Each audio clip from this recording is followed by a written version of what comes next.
Well, let's just take a minute to pray. God, thank you for worship. Thank you for the fact that in creating us, you decided to give us sounds, voices to make different pitches, and ears to hear different tones and to blend them and to make melodies and harmonies. And thank you for that. Thank you for this ability we have to, I guess we put it from our inmost being, from our heart, from that which flows from us, we can flow to you, and we can give ourselves to you through song. And I thank you for that. God, thank you for giving us the words that you wrote down that are called our Bible. And I thank you for them. And I pray, God, that you would lead us through them and that we would know you more deeply and more significantly this morning. I ask you this in your name, Jesus. Amen. Okay, well, we'll continue in the book of Exodus. We are in the section of Exodus that is generally a little bit on the dry side. We are looking at the laws that God has given the nation Israel as part of his covenant with them.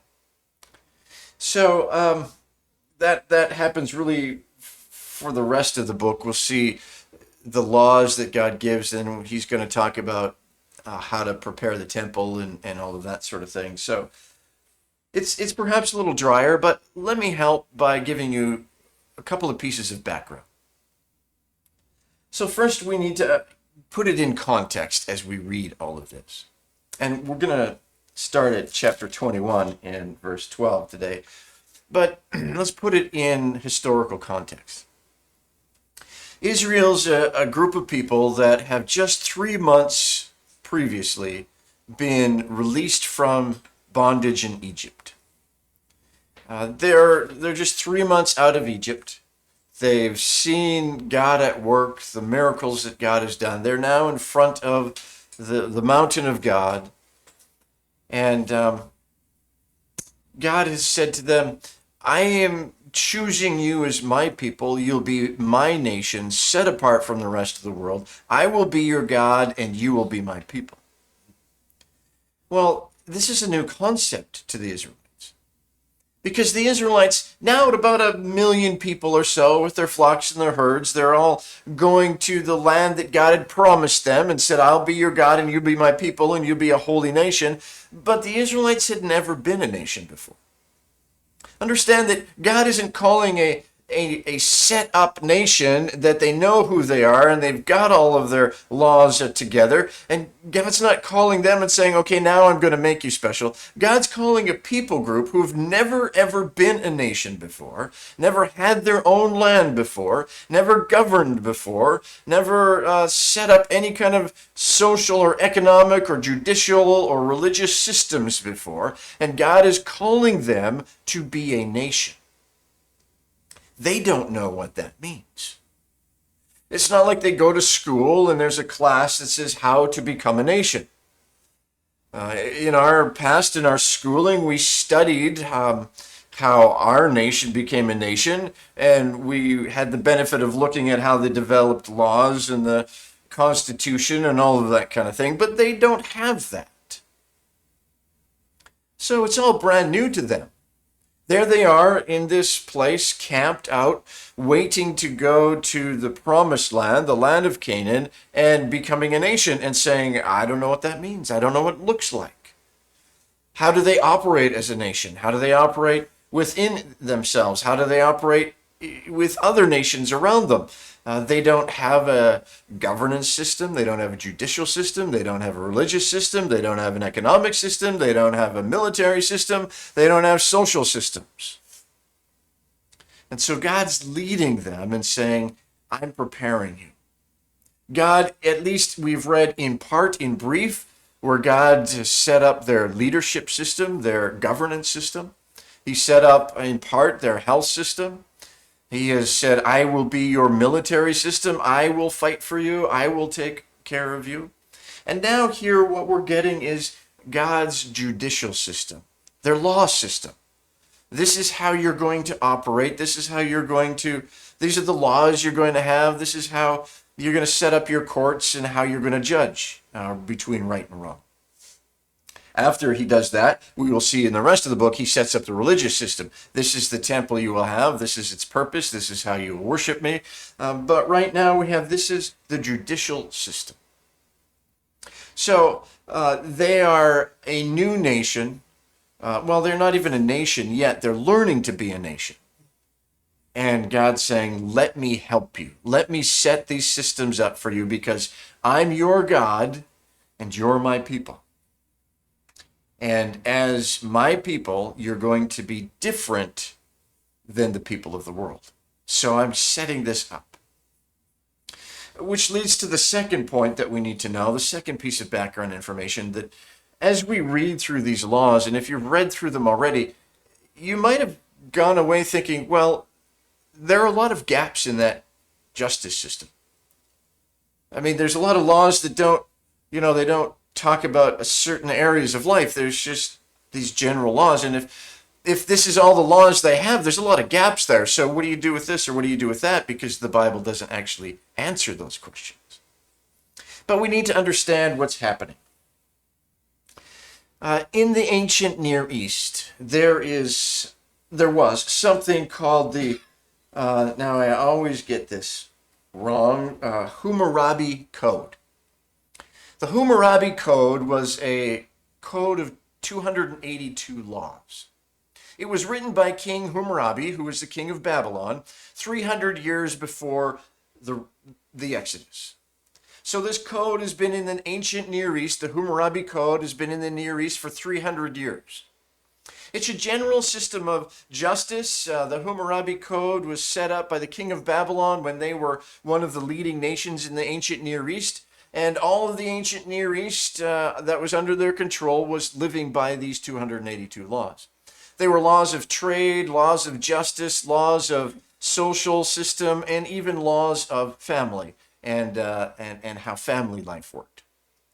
And they were generally accepted laws all throughout the ancient Near East. They had been for 300 years. They even were laws, many of those laws that made them their way into Egyptian law. It was kind of like perhaps today the general laws of human rights and freedoms that the UN or whoever it is. It was not everybody follows them, not everybody believes in them, but they're general laws that govern how almost every nation in the world works. Or general laws of war. There's laws of how to conduct wars. Not everybody espouses to them, not everybody follows them, but they're general laws. So in the same way that we have those laws today that kind of affect all of humanity around the globe, the ancient Near East had the code, the Hammurabi Code. So there's this Hammurabi Code that the Israelites would have known about because it was in part, at least, in operation in the land of Egypt. So it was likely assumed or thought that they would set up their nation according to the common law of the ancient Near East.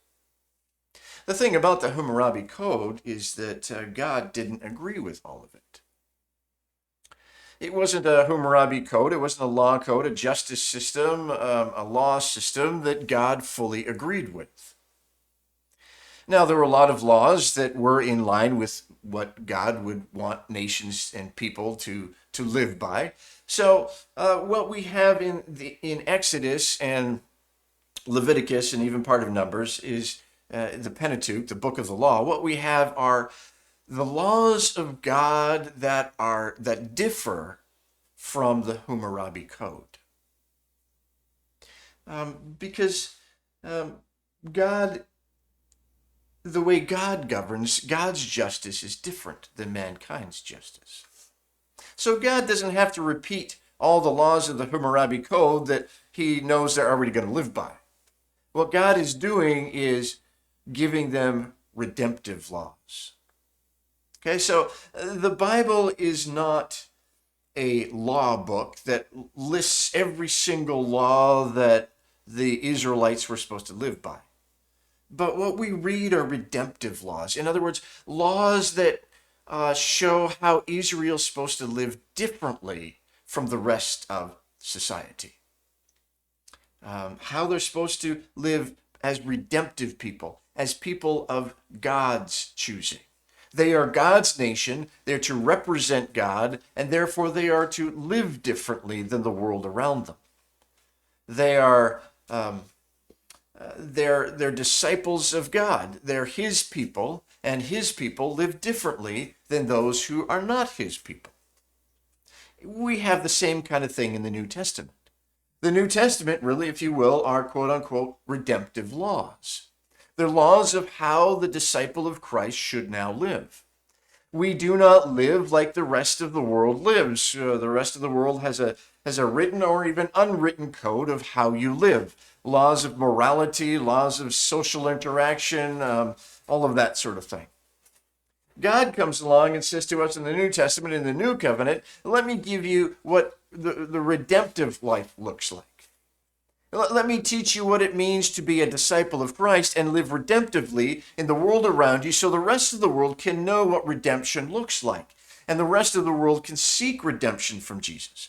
So in the Old Testament, this is what God is doing to the nation Israel. He's setting them up as his people, saying, I want you to live differently. I want you to be redemptive people, to redeem the world from wrong and bring them into right, to redeem them from darkness and bring them into the light, to redeem them from falsehood and bring them into truth. The New Testament's the same thing.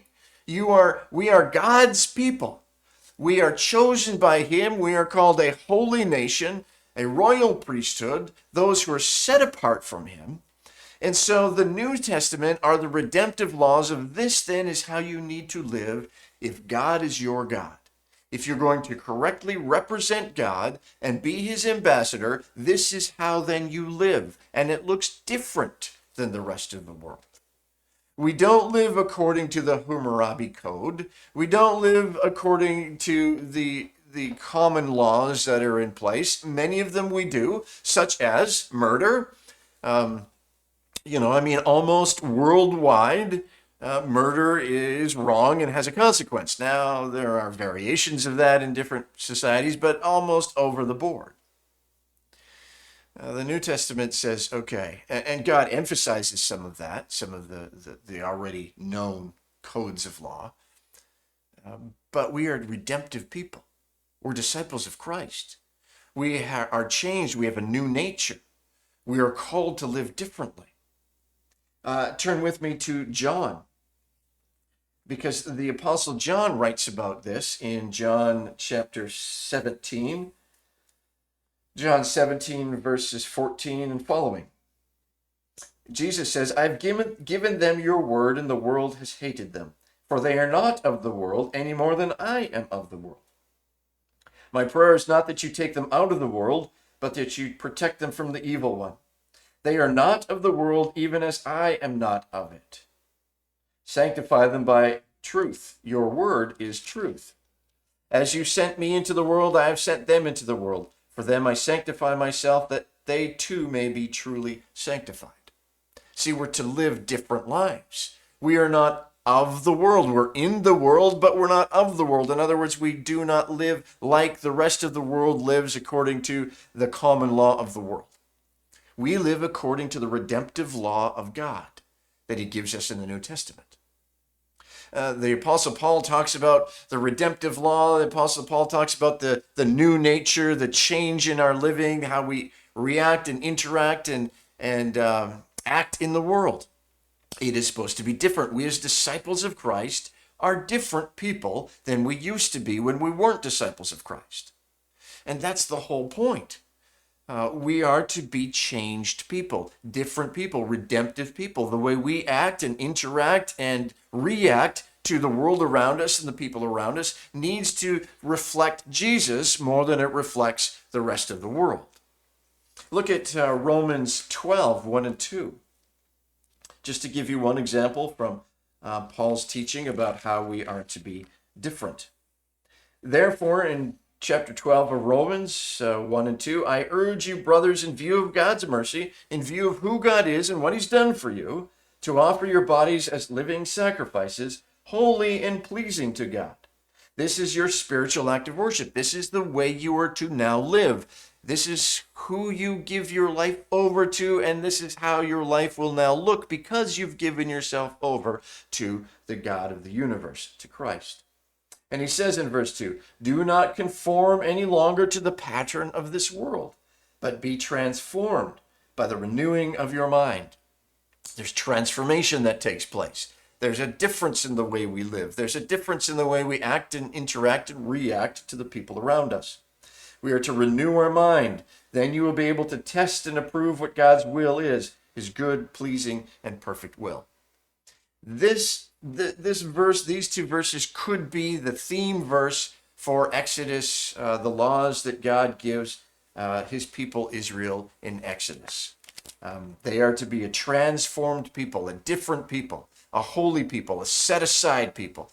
They are to live differently in the world, to act, to react, and interact differently because their God is different. Because their God is Jehovah, because their God is the living God, because their God is the creator God. They then are to live their lives to reflect who the creator God is in the way they live in society, in the way they govern, in the way they make laws and enforce laws, in the way they worship, in the way they use their money in their economic system, in the way they interact in social societies and social circles, in the way they react in the family, in the way they react whatever they do. And so this is what these laws are meant for. They're redemptive laws. So the Bible's not a law book that lists all the laws that Israel ever had. What we get here in Exodus are really the laws of redemption, the laws that differ from the rest of the world's laws, from in this case, the Hammurabi Code. Okay? So I hope that makes sense, that these are really singled out laws for the Israelites as a nation to show the world around them who God is and how they live differently because of who God is. So we are going to read Exodus 21, verse 12. And keep in mind, Paul says in Romans 15:4 that all of these things were written for our instruction so that we could learn. Scripture is written so that we could be encouraged, that we could be learning about God, about us, and so that we could be in a right relationship with him. So let's learn what we need to know from Exodus 21:12. We're actually just gonna make it to the end of the chapter. Let me start with verse 12. Anyone who strikes a man and kills him shall surely be put to death. However, if he does not do it intentionally, but God lets it happen, he is to flee to a place I will designate. But if a man schemes and kills another man deliberately, take him away from my altar and put him to death. Anyone who attacks his father and mother must be put to death. Anyone who kidnaps another and either sells him or still has him when he is caught must be put to death. Anyone who curses his father or mother must be put to death. These verses here are laws that, or offenses that result in the death penalty. So let's just kind of go over them. Anyone who strikes a man and kills him shall surely be put to death. Well, this is common. This also is part of the, you'll read it in the Hammurabi Code. By the way, the Hammurabi Code can be read today. It still exists. It was written on something called a stele, which is a large kind of cylindrical block of stone, and they carved the law on it, and that stone exists today. And I don't know which museum it's in. You can look that up, but you can go online and read the Hammurabi Code if you so desire. So this isn't any different that someone who murders someone shall be put to death. What is different, however, is verse 13, the however. If he does not do it intentionally, but God lets it happen, he's to flee to a place I will designate. So God recognized that accidents happen.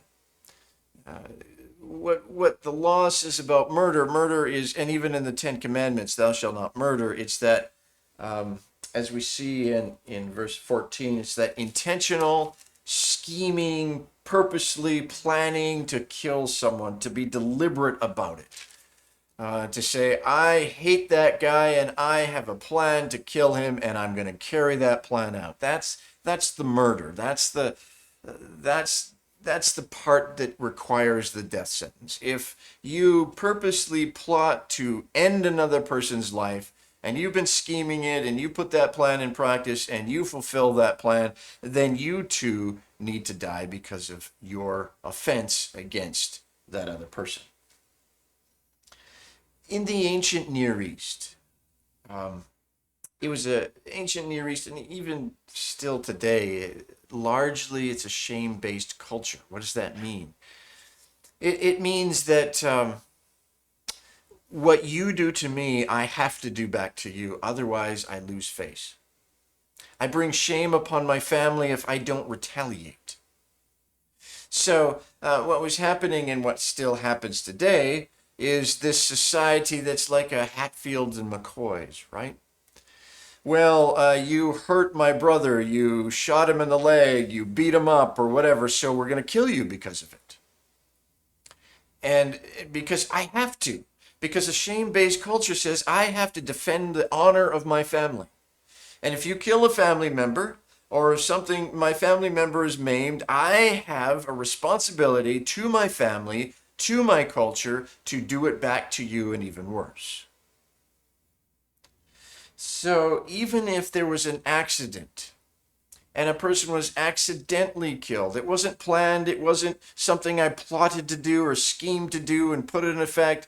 It was an accident, just something happened. Sorry about that. We were in a, whatever it was. Today, you'd say you're in a car accident and the person next to you dies and their family, if they were a shame-based culture, would have to kill you. Because you brought shame to their family by killing someone. You didn't mean to, but it happened. So what God says is, stop the retaliation like that.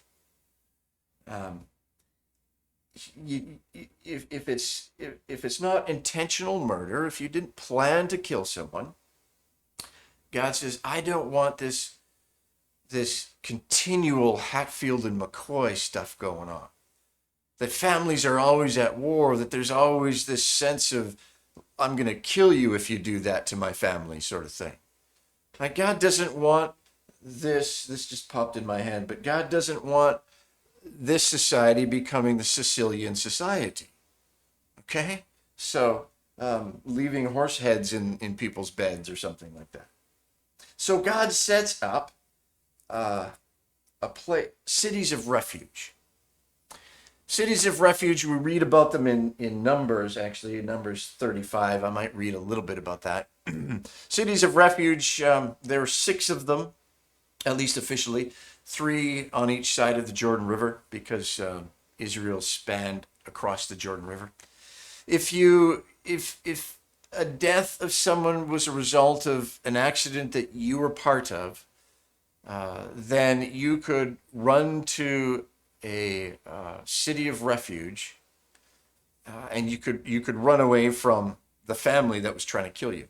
You enter the city of refuge and you were safe. And you would get a fair trial, and you would be safe from being killed by the family members of the one of their family who was killed because of something you were involved with, even if you were, the greater part of it. So God says, stop the insane retaliation of the Hatfields and McCoys. That's not the way we live as redemptive people. We don't live as, I've got to defend my honor and the honor of my family, so you hurt my family member, I'm going to hurt you even worse. God is getting rid of the sense of escalated retaliation in society. Let me just read a little, let me read a little bit of Numbers 35, just so you get a sense of cities of refuge. They aren't the same as our concept of cities of refuge in this country. Numbers 35, I'm going to start at verse 9 or so. 6 of the towns you give the Levites will be cities of refuge, to which a person who has killed someone may flee. And then skip down to verse 9. Then the Lord said to Moses, speak to the Israelites and say to them, when you cross the Jordan into Canaan, select some towns to be your cities of refuge, to which a person who has killed someone accidentally may flee. There will be places of refuge from the avenger, so that a person accused of murder may not die before he stands trial before the assembly. He lists the 6 places, and then kind of goes on to tell us how that works. If a man strikes someone with an iron object so that he dies, and just talks about that. So there are places where people can go to get a fair trial. Interestingly, back down in Exodus, verse 14, we have this phrase that says, if he kills a man deliberately and takes him away from my altar, or take him away from my altar and put him to death. There was also the thought in the ancient Near East world that if you ran into the temple of your gods, whatever your gods were of your kingdom, of your nation, you ran into that temple and you grabbed hold of the altar. Most altars had horns on them or something you could grab onto. If you grabbed onto the horns of the altar and stayed in the temple, you were safe. Nobody could drag you out and kill you. As long as you stayed in there and you were holding on, it was like, hey, I have amnesty or something. You can't touch me while I'm in the temple and while I'm holding on to the horns of the altar. It was kind of a superstitious thing. It was kind of a, not the way God wants to be worshipped. God is saying, I'm not a God that you can do something bad, you can sin against someone and then come to me and say, hey, I'm safe, you can't touch me, there's no repercussions for what I've done. God says that doesn't exist in a redemptive society. In a redemptive society, you need to pay the price for what you've done. So you can't just run into the altar and say, hey, I'm free, you can't touch me, I'm good. God says it doesn't work that way. There's no safe place from justice and from the justice of God in God's redemptive society, because God requires justice. God is a God of justice. And so God's setting up the justice system and saying, look, if murder is murder, if you intentionally kill someone, then you should be killed yourself. But I get that there's times that it's unintentional. And so there's a place where you can go to get a fair trial. And the laws of undue retaliation don't apply in my redemptive society. But don't think that you can be rescued by claiming, hey, I'm holding on to the altar of God, so you can't bring justice against me. God is saying, I'm a just God. Justice has to take place, and you do have a responsibility for your actions. Let's look at the next one. Anyone who attacks his father or his mother must be put to death. Well, that seems pretty harsh, doesn't it? Anyone who attacks or beats up or sometimes the word can mean kill as well. But anybody who abuses his father or mother, anyone who attacks them in some way must be put to death. Well, we think, why is that?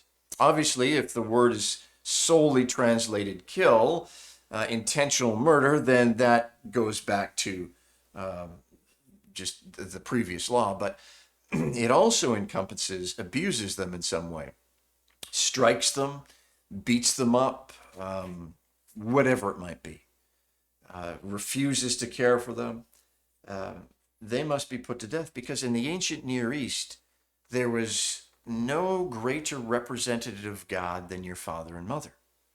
Your father and your mother represented God in your life. They were the ones who were God's instrument in your life, for guiding you, for directing you, for disciplining you, for bringing you up to be a responsible, effective person in society, whatever that society was. And so put that together with the whole shame-based culture. If you did something against your parents, who were the highest in society, that brought shame upon your family. It brought shame upon your brothers and sisters, and they had an obligation to do something about it. Okay, so Many of the ancient Near East, well, let me take you to verse 17, okay? So I can flesh that out a little bit more. Verse 17 is goes along with verse 15. Anyone who curses his father or mother must be put to death. Well, that seems like it's even more harsh. Not just beating up, but curses your father and mother must be put to death. And what's a little bit different about this than the Hammurabi Code is it includes mother in equality with father. Okay, so again, as we saw last week, the station or place of women is elevated in the redemptive society. So anyone who curses his father or mother must be put to death. Why is that? Because what's a curse? A curse in ancient Near East thought was to say, um, God, may God be against you to bring you death and separation from him forever. That was the curse. It was to say, may God, who you were supposed to represent as father and mother, may that same God actually remove you from his presence forever. It's kind of like us saying to our parents today, go to hell. Okay? May you be removed from the presence of God forever. May you not know his goodness. May you not know his light. May you not know his pleasure. May you not know God at all. May God not work through you. May God reject you. May God consider you dead from his presence. That was the curse. So God is saying to this society, to the redemptive society, honor your father and mother, right? It's a fleshing out of the fifth commandment. Be careful what you say in your anger. Be careful how you view your parents. Be careful how you cause others to view your parents. They're important. They are God's representatives. They are the most important people in your life as you were growing up. And sure, not every parent is great. I don't know that any parent is perfect. I'm certainly not. But today's society seems to blame everything on parents. It's all my parents' fault. I wouldn't be like this if my mom didn't do that or my dad didn't do that. God is saying redemptive societies do not do that. Redemptive societies honor their father and mother. They recognize the place, the role they have in their lives, and they honor them for them. They hold them up. They, rather than curse, they bless. Rather than hit, they help. Matthew 5, 21 helps us understand that a little bit better because still the death penalty seems a little bit harsh. But if we go to Matthew 5, 21, no, that's wrong. No, it is right. Okay. You have heard it said to the people long ago, do not murder. Anyone who murders will be subject to judgment. But I tell you, anyone who's angry, and this is Jesus saying, but anyone who's angry with his brother will be subject to judgment. So Jesus is saying murder starts in the heart.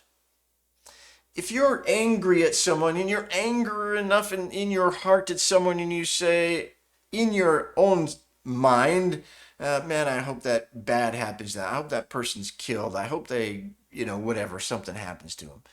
And then you say it out loud because your anger causes you, it takes over, your emotions take over, and you say this out loud, you're hoping you're kind of, you're cursing them.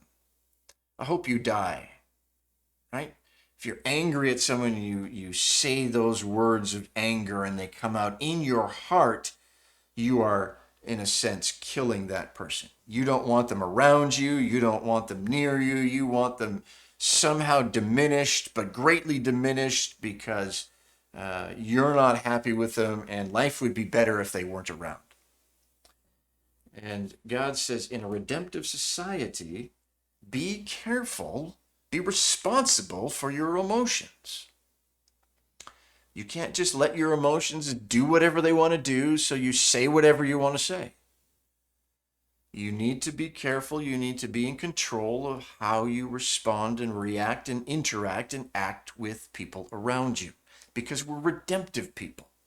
We're not people of the world who don't care and don't take responsibility for our actions. God is saying you need to take responsibility for who you are, what you're feeling, and what comes out of your mouth, and what actions your hands take that are guided by your head. Redemptive people are people under control, under the control of the Holy Spirit, right? One of the fruit of the Spirit is self-control.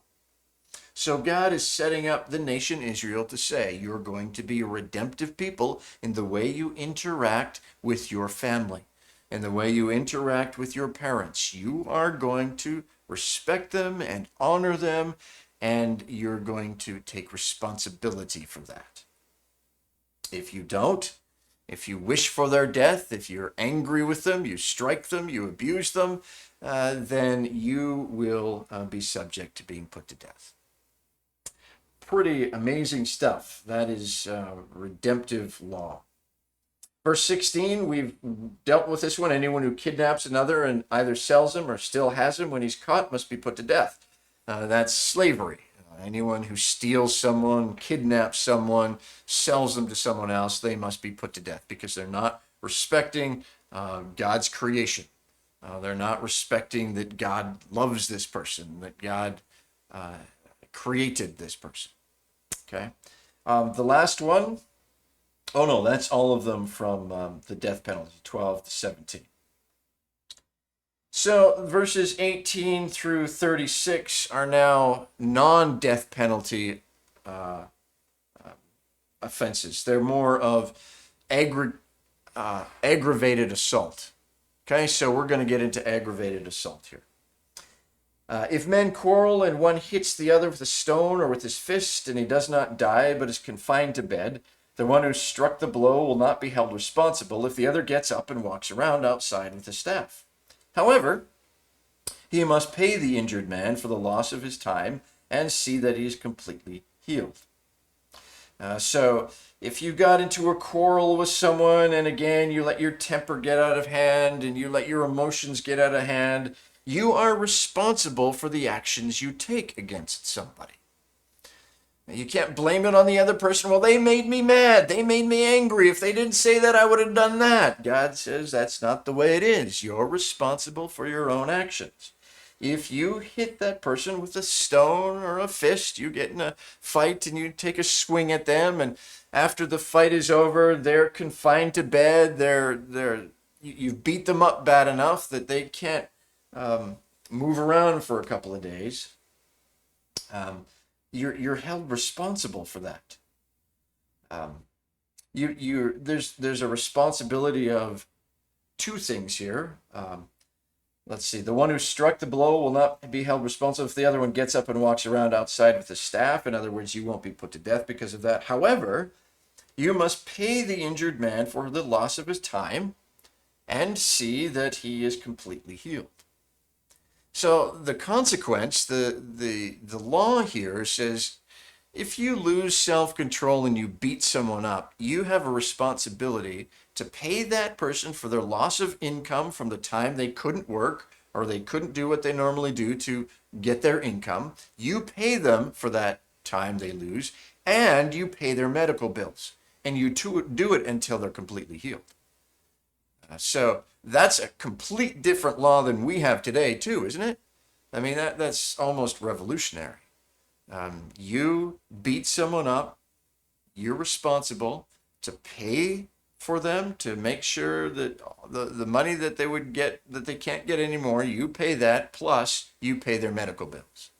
And you do that until they're healed. The next law, if a man beats his male or female slave with a rod and the slave dies as a direct result, he must be punished. But he's not to be punished if a slave gets up after a day or two, since the slave is his property.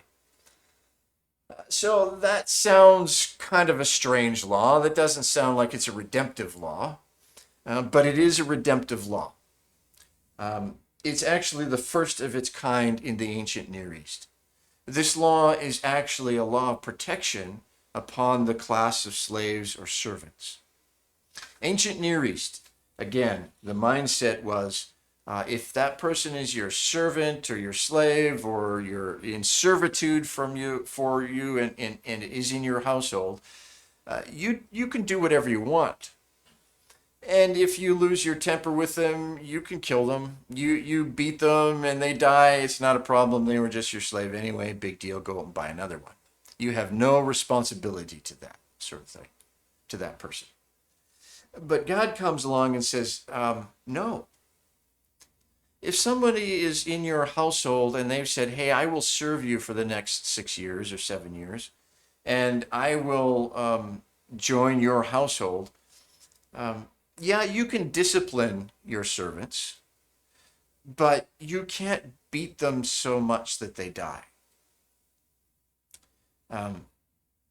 There's a certain amount of discipline that can take place, but you can't just do whatever you want. Where are we?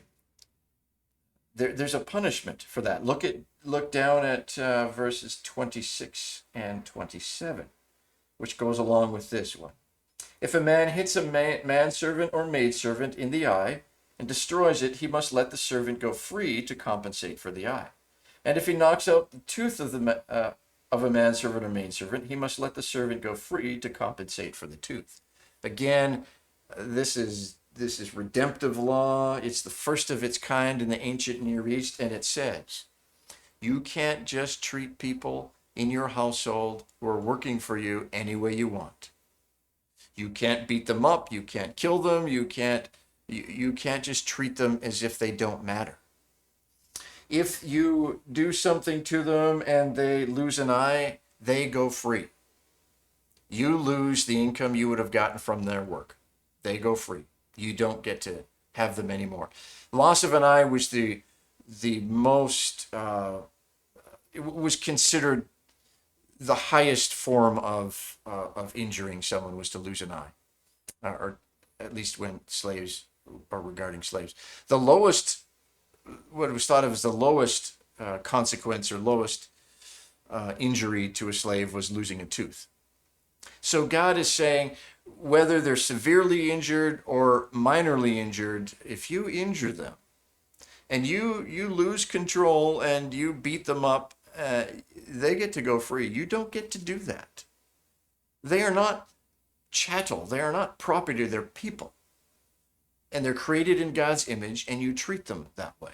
Yes, there's still that sense of servitude or slavery or whatever, but you don't get to do whatever you want.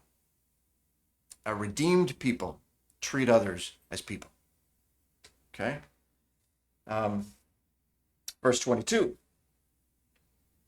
If men who are fighting hit a pregnant woman and she gives birth prematurely, but there's no serious injury, the offender must be fined whatever the woman's husband demands and the court allows.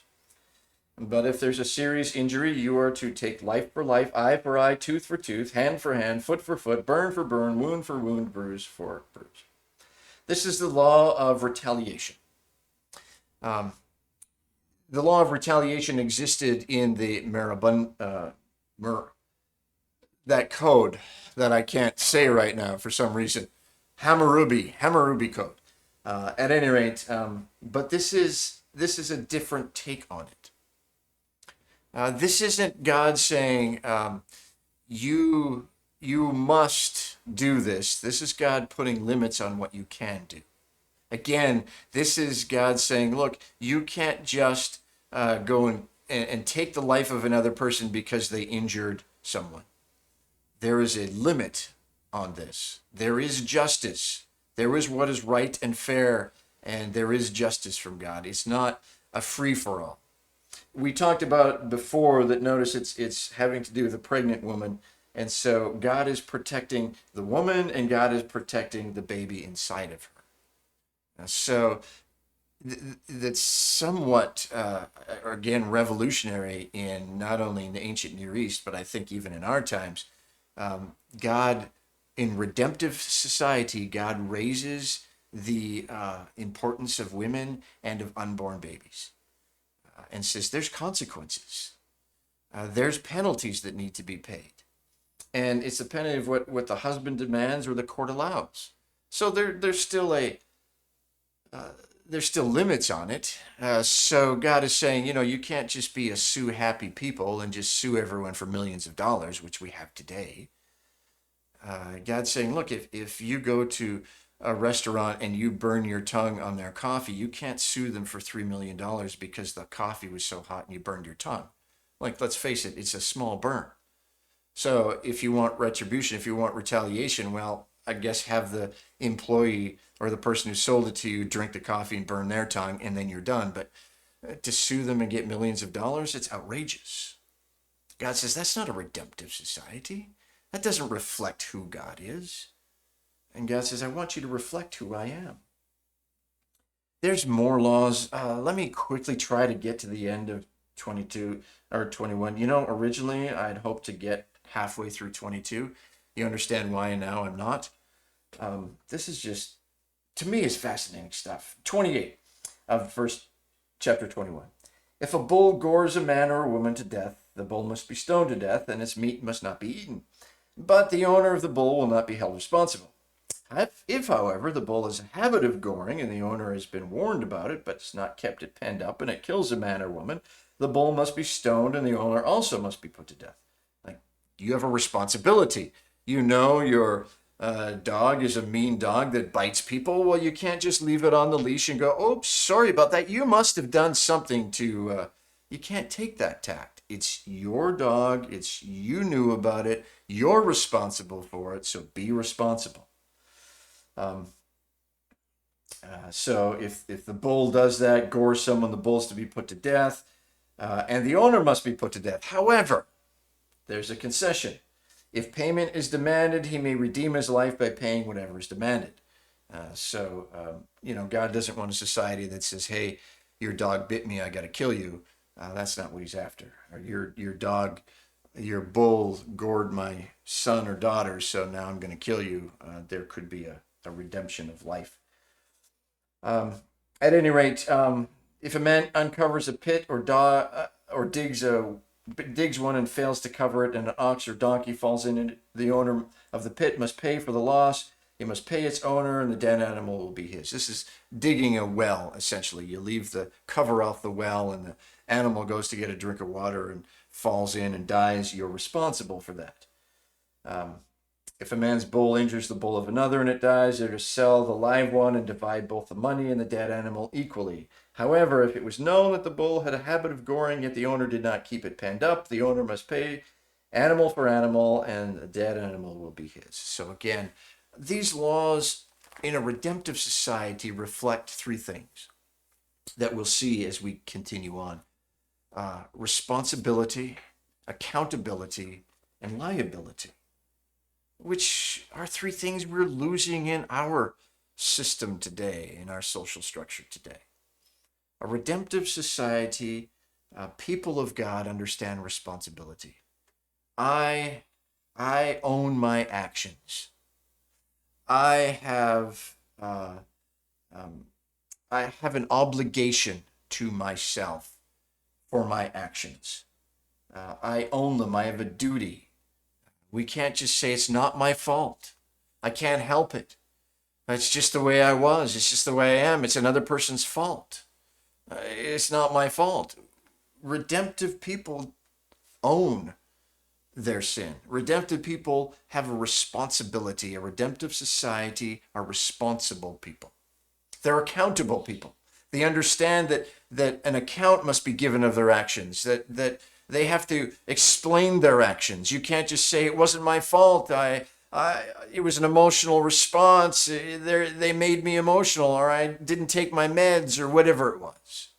We can't blame our actions on others and not expect to account for it. Redemptive people are people who are responsible.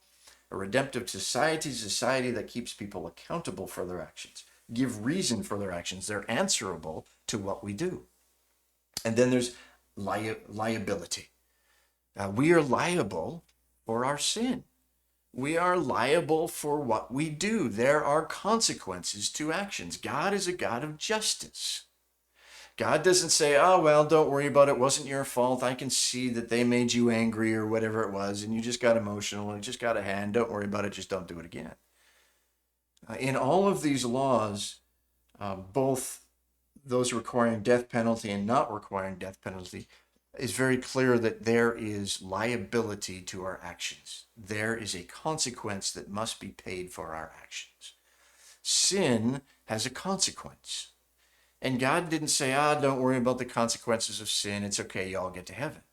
No, the consequences of sin had to be paid for. There's a liability towards that we as humans had. So we as human beings couldn't pay that penalty, so Jesus came and paid the penalty. He paid the penalty because it had to be paid. Because that's who God is. He's a God of justice. And so there's liability that we had, and Jesus said, I will take that liability upon myself, and I will pay for that. And Jesus paid our sins so that we could have forgiveness of sins and everlasting life, so that we could be a redeemed people.